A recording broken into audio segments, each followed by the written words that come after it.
Finally, one more thought. Winston Churchill reportedly said of his successor, Clement Attlee, he's a modest man, but he has much to be modest about. It turns out that, as we move into the final days of 2023, there are a fair number of us who have much to be modest about. As we often do, we entered the year full of confidence about all sorts of things, like confidence that the Jets would finally be a contender for the Super Bowl behind their superstar $75 million quarterback Aaron Rodgers, only to lose him to injury in the very first game. Overall, his contract was about $112 million, so even if he can't play, he's going to be okay. Republicans on Capitol Hill went into the new year confident that they could finally score some points with their new majority in the House of Representatives. But then it took 15 ballots to give Kevin McCarthy the gavel. There are obstacles in my life. I have fallen many times. There was a time I was going to be Speaker and I couldn't, and you guys all counted me out. I'm Speaker. I'm the 55th Speaker of the House. And he held on to it for only 10 months.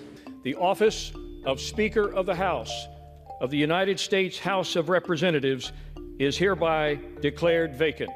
U.S. automakers went into 2023 confident that the demand for electric vehicles would give them momentum toward their aggressive goals for replacing internal combustion engines in the near future. When I look at our portfolio of internal combustion engines, I'm really excited about it, and they're doing well. The customers are responding, and we can't build enough of them. And so I'm excited about the demand. But by the end of the year, Ford was said to cut its production of the F-150 Lightning in half, and GM was redirecting some of its EV investment toward its shareholders.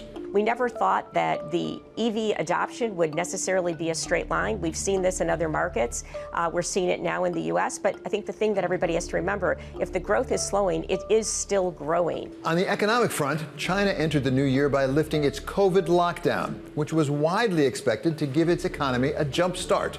There's a big reopening to come in China. I don't think it's happening now. When it does happen, I think you are going to see a very strong lift in growth. To everyone's surprise, including presumably President Xi's, it didn't work out that way, and China continues to struggle with getting its growth engine back on track. I have been more optimistic about China in the past, and I will say that I have recalibrated my views. I mean, it is definitely going through a tough period. But when it came to economic expectations, U.S. prognosticators also had plenty to be modest about, as economist after economist went into the year predicting a recession that didn't come, at least yet. And markets weren't much better, predicting a mere 66 basis points in rate hikes from the Fed in 2023, and we got 150. Over in Europe, markets similarly got it wrong, predicting 141 basis points in higher rates when it turned out to be 250. So as we enter yet another new year full of expectations and predictions, it may be wise to remember Winston Churchill's suggestion that we may have much to be humble about. But as with all rules, this one is honored in the breach. And the breach in 2023 must surely be Ms. Taylor Swift.